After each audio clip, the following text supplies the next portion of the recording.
তদবির বাণিজ্যের অভিযোগের বিষয়ে স্বাস্থ্য উপদেষ্টার সাবেক দুই ব্যক্তিগত কর্মকর্তা দুদকের তলবে হাজির না হয়ে আত্মপক্ষ সমর্থনের সুযোগ হারিয়েছেন।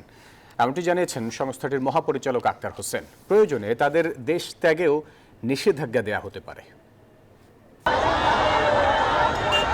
ছাত্র জনতার গণ অভ্যুত্থানের মুখে গত ৫ আগস্ট পতন হয় ১৫ বছর ধরে ক্ষমতায় থাকা আওয়ামী লীগ সরকারের।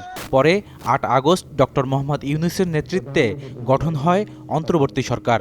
সম্প্রতি এই সরকারের স্বাস্থ্য উপদেষ্টা নূরজাহান বেগমের দুই ব্যক্তিগত কর্মকর্তা তুহিন ফারাবী ও ডাক্তার মাহমুদুল হাসানকে সীমাহীন দুর্নীতি ও তদবির বাণিজ্যের অভিযোগে দায়িত্ব থেকে অব্যাহতি দেওয়া হয়। মঙ্গলবার এই দুই সাবেক কর্মকর্তার শত কোটি টাকা দুর্নীতির অনুসন্ধানে দুদকের তলবে জিজ্ঞাসাবাদের দিন ধার্য ছিল। তবে সংস্থাটির ডাকে সাড়া দেননি তারা। এতে অভিযুক্তরা আত্মপক্ষ সমর্থনের সুযোগ হারিয়েছেন বলে জানিয়েছেন দুদক মহাপরিচালক।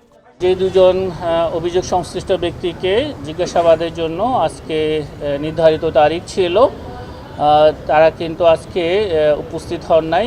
আত্মপক্ষ সমর্থনের সুযোগ দেওয়া হয়। কেউ যদি সেই সুযোগ না নেন, সেই কারণে অনুসন্ধান থেমে থাকবে। টিআইবির নির্বাহী পরিচালক বলছেন, বর্তমান সরকারের অংশ হওয়া জুলাই আন্দোলনের কিছু প্রতিনিধি বিগত সরকারের দুর্নীতির পথই অনুসরণ করছেন। নিউজ 24-কে তিনি বলেন, মানুষের আস্থা ধরে রাখতে, দুর্নীতি ঠেকাতে দুদক ও সরকারকে কঠোর হতে হবে। দলবাজি, দখলবাজি, চাঁদাবাজি এটাই হচ্ছে স্বাভাবিকতা। তার মধ্যে তাদের এই ছাত্র নেতৃত্বের মধ্যে বা ছাত্রদের মধ্যে থেকে একাংশ এর মধ্যে জড়িয়ে পড়েছে। দুর্ভাগ্যজনক, এটা প্রত্যাশিত ছিল না।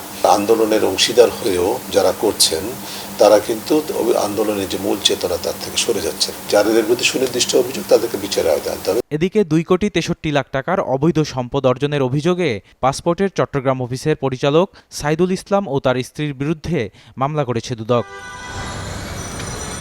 বদরুল আলম শাওন, নিউজ 24, ঢাকা।